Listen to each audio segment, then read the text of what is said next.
नमस्कार दोस्तों, मैं आपका भाई, आपका दोस्त, आपका साथी लेके आया हूँ ये स्पेशल कहानी का मोटिव है कि कर भला तो हो भला।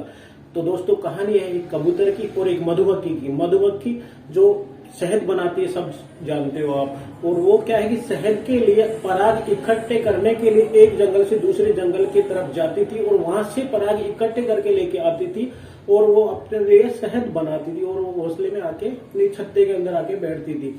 काफी दिनों तक चलता रहा। एक बार क्या हुआ कि तेज आंधी चल रही थी। आंधी के अंदर मधुमक्खी शहद लेके आ रही थी तो रास्ते के अंदर एक नदी पड़ती थी।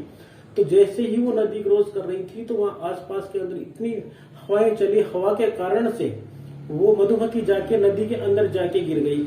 उसने खूब प्रयास किया, काफी उसने उड़ने की कोशिश की, मगर जितना उड़ने की कोशिश कर रही थी उतना ही वो पानी में डूबती हुई जा रही थी। ऐसा करते हुए उसने एक कबूतर ने उसको देख लिया कि मधुमक्खी की जान खतरे में है, उसके पंख भीगे हुए हैं। तो कबूतर ने सोचा कि क्यों ना मैं इसकी सहायता करूं। तो पेड़ पे बैठा हुआ देख रहा था, तो उसने एक पत्ता लिया और पत्ते को ले जाके मधुमक्खी के पास में उस नदी में डाल दिया।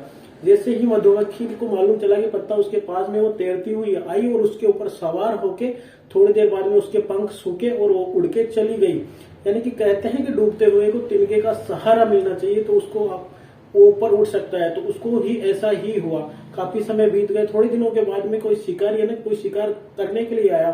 तो जैसे ही उसने देखा कि कबूतर एक पेड़ पे बैठा हुआ है तो शिकार ने सोचा कि क्यों ना मैं आज इसी को अपना शिकार बना लेता हूँ। जैसे ही उसने अपना कमान निकाला, धनुष को ताना और उसके जैसे ही वार करने वाला था तो ये सब होते हुए मधुमक्खी देख रही थी। ऐसा होते हुए देखते हुए मधुमक्खी ने सोचा कि एक दिन इसने मेरी जान बचाई थी, क्यों ना मैं आज इसके लिए अपने कुछ करूं। तो वो जैसे ही मधुमक्खी पे निशाना साधना चाहना, उसी टाइम से वो मधुमक्खी के यानी शिकारी पे जाके उसने आंख पे डंक मारा और उसका निशाना चूक गया और कबूतर वहां से उड़ गया।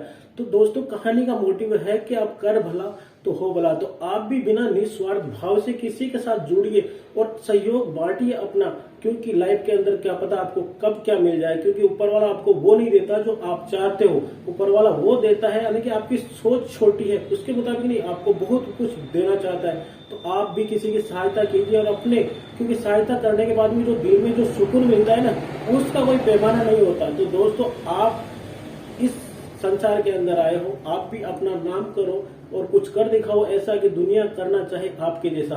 तो दोस्तों, मेरा चैनल है एस कुमार मोटिवेशन एंड शायरी। आगे भी मैं लेके आऊंगा कुछ ऐसी शायरी।